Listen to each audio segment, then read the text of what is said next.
folks, welcome to the Prepared Homestead. This is Travis. Thank you all for stopping by to watch. I'm on location at an undisclosed location. We are trying to help family in our community get ready for the next couple of days. It's going to be cold. You've heard me talk about it quite a bit. So a group of us are doing that. Unfortunately, I'm not much help today. I'm trying, but the old back is not doing so well. So I feel a little useless. They tell me I've actually been somewhat helpful, but we'll see. Anyways, very unprofessionally made video today because we've been so busy doing stuff that, you don't have time to really think about making a video, but I thought I would. The group of us guys that are doing this, we were talking this morning on the drive over. We all rode over together, and we were talking about how, some groups, whether they call themselves preppers or whatever, sometimes it's, they call themselves a militia or a prepper group or whatever. And they get focused on, everybody's got to be some, combat veteran, tier 1, tier 2, highly trained spec ops type of person. Because if you're not that, you're not going to survive. Now, for any of you folks that fall into any kind of category like that, I'm not here to offend you, but I'm here to tell people that you don't have to be that to survive. You don't have to be that to be prepared. In fact, I wouldn't want a prepper group of only that kind of stuff. Only those kind of guys, we're only accepting tier 2 and above. Well, which one of those guys know how to make clothes? Which one of those guys know how to take care of bees? Who's the guy that can shoe horses? Who's the guys that can build a house? What about the gardener? Which one of the SEALs are the gardeners? See what I'm saying? We get caught up, and a lot of times this isn't coming from people that are actually former combat or former law enforcement, especially specialized. A lot of times I find it's the armchair quarterback people. I get people occasionally email me asking about our group here and what are the qualifications? Well, there are some things you have to do to qualify or whatever. But really the biggest thing is are you willing to contribute? Are you willing to put forth the effort to work with others? And I've had people contact me and say, I have a disability, or I'm not really great with guns.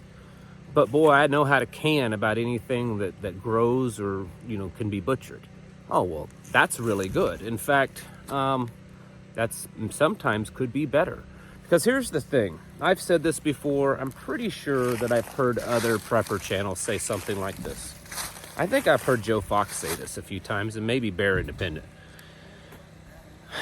I can't guarantee that you will absolutely have to use your firearm in defense forever. I can't promise you that. We don't know exactly what's going to come down and how it's going to happen. We don't know how bad it's going to be. And you may never actually need to use your weapon to defend yourself and your home and your community. But I can absolutely promise you, guarantee you, that you will need to eat, and that at some point you're going to need some kind of medical care. You're going to need shelter over your head. You're going to need clothes made. You're going to need shoes replaced and repaired. You see, these kind of things are guaranteed. And so don't get so focused. Just hold on, because I'm not done yet. Don't get so focused on only the combat stuff. It's very important. And I'm not downplaying at all. Not everyone needs to know how to be some operator, but everyone should know how to use a firearm. Everyone should know how to defend themselves. Even those of you that are sitting in a wheelchair, you can know how to use a firearm. So everyone should know how to use one. Everyone should know how to do some basic techniques with their pistol and their rifle and their shotgun. And then of course there's going to be people in the group that want to take that training further. Maybe it's because of their past experiences and their past training, or just because that's what they want to do, and that's fine. But don't get so wrapped up that the only people that are going to survive are the people that are the, ultra high speed, special tactical operator, top tier type people. In the military, I mean, what is it? 1 or 2%, if at most, of the military are really the front line, combat, personnel. The people that are actually out there on the front line, even, your infantry. A large percentage of your infantry are support. There's nothing wrong with being a support person for the people that are out there defending, the people that are out there, protecting and defending and procuring food, hunters and stuff for your group. There's nothing wrong. There's nothing, embarrassing or anything like that to be a support personnel kind of figure in your group. If you're the food maker, if you're the bandage, person, you put bandages on. If you're the clothing maker, if you're the quartermaster, if you're the gunsmith, all those things, those are all really important. And a really good prepared person and prepper type group is going to be a very well-rounded one. Again, I bring this up because occasionally I get emails from people and they'll tell me that, well, you tell me to find a prepper group, and I found one, and they said that, I have to have this many years of combat, experience, or I have to know how to do, and I told them, well, I don't have any combat experience, but I'm an electrician, and they say, well, we're not really looking for electricians, or we're not looking for engineers, we're looking for, someone that knows how to, run a gun. Well, here's the thing. You can teach a lot of people how to use a gun pretty good in a fairly quick amount of time. I can take someone that doesn't know how to shoot and teach them pretty quickly how to shoot.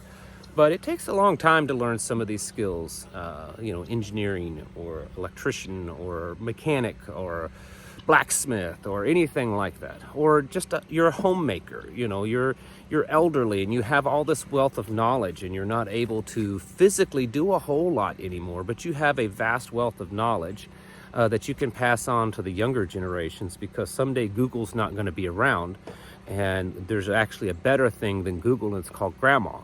And so having grandma sit there with the young people and tell them stories and tell them how to do things is going to be way better than Google. So just because you're elderly or you have a disability doesn't mean that you're useless, especially in a prepping group.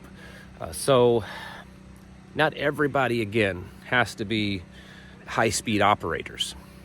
It takes all kinds. It takes people to watch the kids while people are, bringing in the harvest. So you need teachers. You need all kinds. And that's what it takes right now to make a community work. It needs a variety of people. And so don't get so caught up in, we only want this kind of person. I mean, it's good to have standards, but I'm talking about actual skills. And unfortunately, I hear that too many times. People are only looking for some certain specific skills, or maybe because you're elderly and you can't contribute as much physically. There's all these kind of stipulations, folks. It's getting to be a bad place pretty quick around the world. A lot of people are realizing that. I met a guy this morning here where we're out at this family's house, met their neighbor, come by and talked to him, and just right in line with the things that we're talking about here. Probably going to come to the meeting sometime soon. But the point is that he agrees. I mean, he said that's why we live out like this, because things are getting bad. And it's, we're not having to worry about, the SHTF happening. There's children walking by. We don't have to worry about SHTF happening. SHTF is really, it's already happened. It's happening. We are living in it. We're in the moment. It's just not one singular moment in history. It's a constant thing, at least for a while. So we're already there. And we have to wrap our heads around that and start getting ourselves ready. Your food, you really need to be, I'm telling you, every expert I've read for the last couple of months is warning people about how bad food is going to be. Food is going to be awful next year. Start stocking up. You know, if you can go and you can buy 5 or 10 cases, you know, the flats of canned food at the grocery store, do it. If you can go to the store, you know, before this weekend and pick up another 50 or 100 pounds of rice, do it. You know, if you can get another deep freezer, do it. You know, if you can buy more pasta, do it. Whatever you can, food-wise, you need to be doing that. Start stocking up on and more, because I know many of you already do. But medical supplies, I have been hearing from multiple sources, more than I can remember over the last 6 months, that work in the medical industry. And they're telling me over and over and over again that there's just a growing shortage of medicines and of medical supplies. So anything you can get your hands on, stock up on it. Shelter this winter is probably going to be pretty miserable. Make sure your shelter and your energy sources to heat your home are solid. If you don't have enough, you need to be getting on it real fast. Something that's a possibility, and I know a lot of people are gonna cringe and roll your eyes, and I did too at first. Those little diesel heaters, they're made in China, but I'm telling you, they're cheap. It's cheap to run them, and they put out an insane amount of heat for as small as they are. If you need an additional heat source or a backup heat source, that's one to go for. I know it's China, I get it, but it's also survival. Folks, the bottom line is it's time to get your houses in order. Time to prepare mentally, physically, and spiritually. I'm telling you, it's that time. It's beyond that time. Don't be laying around, sitting down, saying you're going to get to it. Get to it now, folks. He's dragging you and pulling you, like I said in this morning's video. If the Father or the Creator is dragging you around, saying, "Listen to me, listen to me. You need to be doing this. You need to be moving here. You better be listening, because at some point he may just say, well, if you're not going to listen, I'm going to move on to the next person. Get your houses in order. Prepare mentally, physically, and spiritually. Thanks for watching. I'll catch you in the next video.